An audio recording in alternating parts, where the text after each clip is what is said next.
Testemunho de uma evangelista que visitou o inferno. Ela contou a sua experiência para um pastor. Ouça atentamente o relato da sua experiência de ir ao inferno, para que você, pregador e pregadora da palavra de Deus, cantores e cantoras, irmãos e irmãs em Cristo Jesus, venham a se consertar com o nosso Senhor e Salvador Jesus Cristo, e não venham a cair nesse lugar de tormento eterno. Por favor, ouça atentamente esse relato. Eu me deixei ser chamada por serva do Senhor. Escute isto. Eu me deixei ser chamada serva do Senhor por 38 anos, trabalhando pelo Concílio Nacional das Assembleias de Deus nos Estados Unidos. Trabalhando arduamente, eu ia de um lado para outro levando a mensagem da palavra. Daqui para lá, de lá para cá, desde que o Senhor me chamou ao ministério. Desde que o Senhor me chamou ao ministério eu levava a mensagem de um lado a outro. Viajei várias vezes ao México, estive no estado de Veracruz, estive no estado de Guaracá, estive no estado de Chiapas, e em vários estados da República Mexicana levando eventos e concílios de mulheres, ali estava eu. Me reunia, viajava, e às vezes tinha que baixar até 3 vezes do avião. Descia e voltava a subir, e tinha que ir para compartilhar a mensagem. Eu pensava que fazendo isso, Deus estava agradecido com tudo que eu fazia. Eu pensava que Deus estava agradecido, pela forma com que eu me movia de um lado para outro levando a mensagem. Muitas vezes, eu pedia para que o Senhor me mostrasse onde nós iríamos viver. Onde nós iríamos passar a eternidade lá na mansão celestial. Eu pedia ao Senhor, porque por várias vezes em várias ocasiões, irmãos e irmãs vinham e diziam em testemunhos que eles iam neste lugar.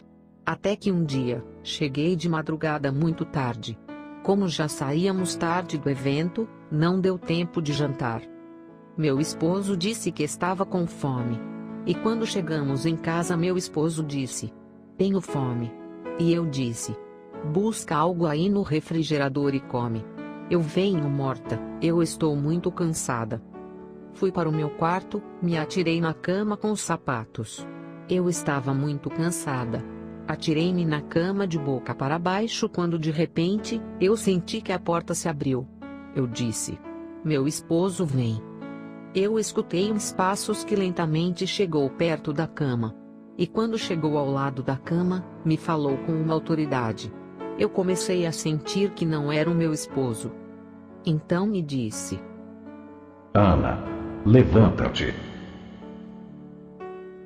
E quando me disse: "Ana, levanta-te", me levantei. E ele me disse: "Vem comigo, porque hoje vou te mostrar onde passarás a eternidade. Vou te mostrar onde irás, se a morte te surpreender agora mesmo." Então ele agarrou as minhas mãos, e começamos a baixar. A minha surpresa, foi que eu pensei que iríamos subir aos céus. Eu pensei que iríamos subir. Mas a minha surpresa, é que não começamos a subir, mas começamos a descer, descer, e a descer. E havia uma escuridão enorme. Aquela escuridão era enorme. Se corria uma cortina de escuridão. Só havia a luz do esplendor do Mestre, que me levava agarrado em minhas mãos. Eu não podia soltar. Comecei a fazer força, porque sabia que iria ao inferno. E comecei a dizer: "Senhor, eu não posso ir nesse lugar." E ele ficava em silêncio, não me dizia nada, absolutamente nada. Somente me agarrava nas mãos fortemente. E seguimos descendo. E fomos baixando. E íamos baixando, até chegarmos ao coração da terra. Quando chegamos ao coração da terra, havia um portão enorme. Um portão enorme como que estivesse selado. E quando chegamos naquele lugar, o portão estava totalmente fechado até em cima. De repente, começou a abrir. Começou a abrir. E no momento em que começou a abrir, havia uma pequena cratera. Eu comecei a escutar os gritos e gemidos de 1000 almas, e milhões de almas. E daquele poço, saiu uma peste horrível. Eu comecei a segurar nas mãos do Senhor, e eu dizia: "Não, Senhor. Nesse lugar, eu não posso ir." E ele seguia em silêncio. Não me dizia absolutamente nada. De repente, a porta se abriu completamente. Quando se abriu, ele me olhou e me disse: Conhece esse lugar? Mas eu não suportava a brincadeira. Eu tive que chegar mais perto do corpo do mestre, porque do corpo dele saía uma brisa fresca que me refrescava. Quando eu saía um pouquinho de perto dele, sentia um calor insuportável. Um calor que não se aguentava. Uma peste horrível, que jamais senti desta maneira. E os gritos e alaridos de mil e milhares de almas em coro que se escutava dizendo: ai, ai. E assim se seguia aquele lamento. De repente, o Senhor continuou me olhando e me disse: Conhece este lugar? Eu lhe disse: Senhor, eu nunca vim nesse lugar. Mas por tua palavra, eu entendo que é o inferno. E o Senhor me disse: Certamente é o inferno. Aqui vêm todos os que cometem pecados, aqui vêm todos os que cometem maldades, aqui vêm todos os mentirosos. Todos os que cometem pecados vêm a este lugar. Todos aqueles que não se arrependem e não me recebem como seu Salvador. Eu fiquei em silêncio, e comecei a dizer: Senhor, não posso vir neste lugar. E o Senhor disse: Olha, este lugar te pertence, este lugar é teu. E quando me disse que aquele lugar era meu, eu comecei a dizer: Não, Senhor. Estás equivocado. Eu sou tua serva. Lembra? Te sirvo há 38 anos, e faz pouco tempo que eu cumpri 38 anos de serviço. 38 anos te louvando. 38 anos pregando a tua palavra, 38 anos levando a tua mensagem em diferentes partes. Tu sabes o quanto te servi. E quando eu dizia ao Senhor: Tu sabes o quanto te servi, ele movia a sua cabeça dizendo que sim. Mas quando dizia que eu era a sua serva, ele movia a cabeça dizendo que não. E eu disse: Senhor, por que dizes que eu não sou a tua serva? E o Senhor me disse: Agora eu vou te explicar. Como diz tu que és a minha serva? Como diz tu que me louvava e me glorificava? Olha que você se esqueceu de que quando tu pregavas uma coisa, falava uma coisa e vivia outra. Tu dizias uma coisa por detrás do púlpito e tu vivias uma outra coisa. Por isso cremos, amados irmãos, que porque pregamos, cantamos no grupo, cantamos no coro da igreja, somos salvos. Isso não é certo. A salvação inclui algo mais profundo que a santidade. Sem santidade ninguém verá o Senhor, diz a palavra. Então ele me dizia, e eu começava a chorar. E quando comecei a chorar, era porque havia remorso no meu coração. Já não pude mais levantar a cabeça e dizer que eu era a tua serva. O Senhor começou a dizer: Olha, Ana. Eu gostava como pregavas, eu gostava de como tu ias de um lado para outro levando a mensagem, gostava porque você levava a mensagem daqui para lá, isto me agradava, mas você falava uma coisa e vivia outra. Ele continuou a me dizer: Olha, Ana, eu quero te mostrar algo. E de repente se pôs um telão, assim como se estivesse sendo transmitido em um disco ali. Eu via nessa tela uma prostituta. Como vivia uma prostituta. Ele me dizia: Olha, Ana. Olha essa prostituta. Olha essa prostituta. E olha agora como é que você subia nos altares. Irmãos, certamente às vezes eu subia no altar para pregar com calça comprida. Eu subia para pregar com shorts. Subia para pregar com saias longas, mas rachadas até em cima do joelho. Às vezes, eu subia para pregar com blusas decotadas, nada mais que um véu em cima para tampar. Eu olhava na tela, assim subia eu. O Senhor começou a dizer: Como tu dizes que é a minha serva? Como tu dizes que me louvava, me glorificava, e que és minha filha, se tu te vestes como uma prostituta? Tu te vestes igual a uma prostituta. Muitos de vocês podem dizer agora: Irmãos, isso não é possível. Eu quero que escutes bem. E ele continuava a me dizer: Você se lembra que eu te dei um cabelo longo?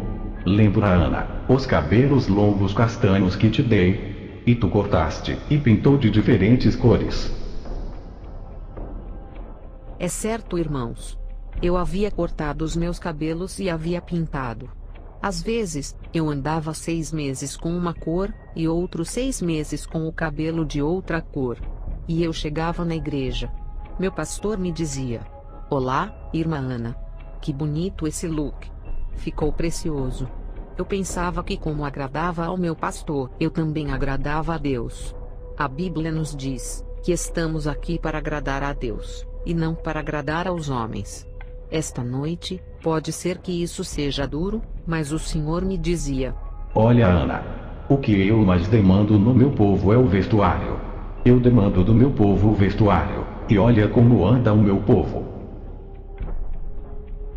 De repente começou a me mostrar como as pessoas iam nos bares, nas boates, como iam nas discotecas, e nos lugares de rock. Como entravam ali nesses lugares, as jovens de saias curtas, calças apertadas que pareciam que haviam colocado 3 em 1 para poder vestir. Com saias e shorts cortados até em cima, e via como entravam nas boates e centros noturnos. E o Senhor me mostrou e me disse: Olha e veja como anda o meu povo da mesma maneira.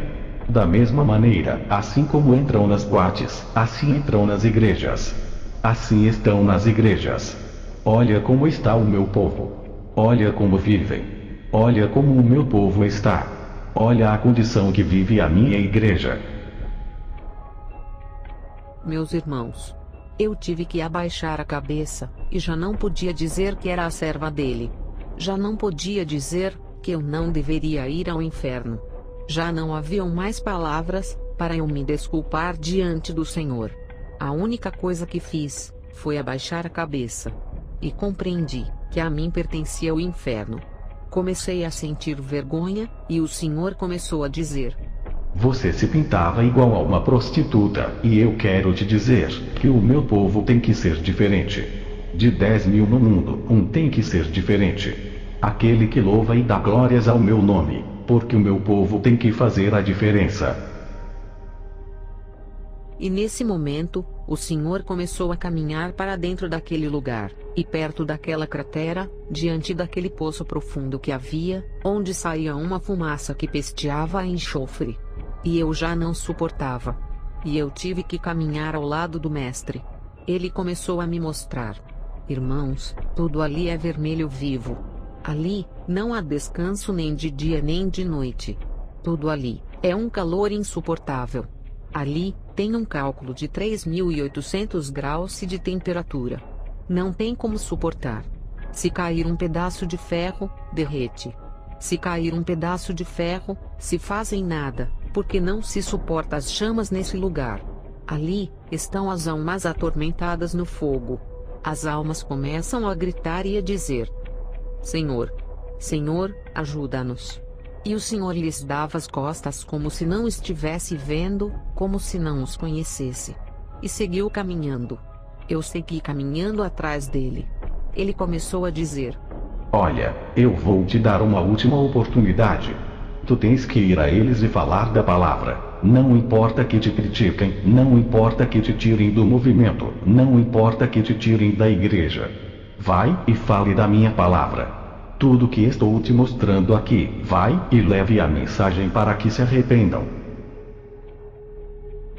E aí começou a dizer: Olha, olha aí muitas almas. Todos estes que tu vês me chamando de Senhor, e chamando de Pai, é porque eles um dia me louvaram, um dia estiveram na igreja, um dia cantaram no coro, falaram em línguas, profetizaram e pregaram a palavra, e muitos deles tiveram créditos nas igrejas, tocaram no grupo da igreja, e agora estão aqui no inferno, porque viveram uma vida hipócrita e rebelde diante de mim. Eles apresentavam uma cara na igreja, e outra cara no mundo. Eles vinham e aplaudiam, e nas suas casas maldiziam. Eles gritavam e faziam tantas coisas, e agora, estas almas estão ardendo aqui no inferno. Muitos de nós cremos que não é nada mais do que ir na igreja cantar, pular, assobiar, se estribuchar no chão, fazer bugigangas, dizer que sente o Espírito Santo, e nada mais do que isso. Mas vou lhes dizer uma coisa. O Evangelho de Cristo não é isso. O Evangelho de Cristo hoje em dia, é pregadores assalariados. Muitos pastores assalariados, pregadores e evangelistas assalariados, têm corrompido a palavra de Deus, têm corrompido o Evangelho de Cristo, corromperam o Evangelho de Cristo, e pregaram o Evangelho barato, o Evangelho comercial, o Evangelho fajuto, o Evangelho como um supermercado. Eu quero dizer, irmãos, que Deus quer que pregue a sua palavra, que fale a palavra tal como está. Deus quer almas que se arrependam. Irmãos, já não pude suportar. Eu ia chorando atrás dele. E de repente, ele começou a me dizer: vai, diga aos pregadores. Vai, diga. Ele não disse diga aos servos, e nem disse diga aos pastores. Mas disse: vai, e diga a esses pregadores falsos. Vai, diga aos pregadores hipócritas, que não é o que a sua teologia diz. Que não é o que eles dizem, é o que a minha palavra diz, que pregue tal como ela está. Que eles falem tal como está, não importa em quem doa, não importa quem saia, não importa quem não goste. Porque às vezes o pastor tem que trocar a sua mensagem, porque tem gente que não gosta da verdade. Tem membros da igreja que não gosta da verdade. O pior é quando se tem um pouquinho de teologia. O Senhor disse: vai, diga a esses pregadores que andam dizendo que eu só quero o coração. Vai, diga que o corpo é templo do meu espírito. Vai, diga que o corpo tem que apresentar o que tem dentro do seu coração. Que vivam em santidade, que guardem a minha palavra. Vai, diga a todos esses pregadores que cobram grandes quantidades de dinheiro para pregar. Diga-lhes a esses perversos para orar, porque eu já paguei o preço. Vai, diga para esses cantores que andam com zorras em seus pecados. E diga a esses cantores que têm profanado o meu lugar santo, onde já não se chamam de servos meus, mas se chamam de artistas. Vai, diga a esses perversos que se arrependam antes de pisar no lugar santo.